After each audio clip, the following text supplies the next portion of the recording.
তুই যে কত নাম্বার বন্ড রে বন্ধু, তোর মতো বন্ড আল্লাহর দুনিয়াতে আমি আর একটাও দিইনি।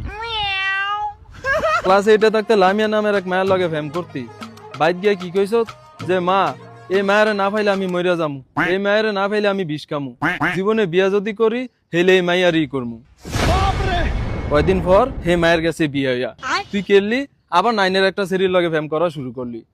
এই ফ্যাম করার পর বাইক গিয়ে আবার একই কাহিনী করলি যে মা বিয়া যদি জীবন করি এই মাইয়ারই করমু। হেই সেরিরও গেছে কয়দিন পরে বিয়ে হইয়া, এরপরে কেললি 2টা দিন কানলি, পরে আবার মনে করছে আরেকটা সিরির লগে ফ্যাম করা শুরু করলি। বাইক গিয়ে কেললি গরদুয়ার বাইঙ্গাল লালি, যদি এই মায়ের লগে আমার বিয়া না দেন এবার আমি সত্যি সত্যি বিষ খেয়ে মরিয়া যাবো।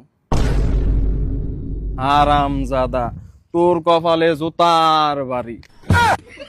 মানে তুই একটা আবার চিন্তা কর, তুই কত নাম্বার বন্ড হইলে তুই 2 দিন পর পর এই কাহিনী করস। খারাপ হয়ে যায়গা मैं माँ চিন্তাটা করছিনি ভাই, হ্যাঁ বিলে কোনো মায়েরই ছাড়া বাঁচত না, সবটি মায়ের কিন্তু বিয়ে হয়ে গেছে গা, অথচ হালার উতালায় মরব তো দূরের কথা, আর একটু জ্বর পর্যন্ত আয় নেই।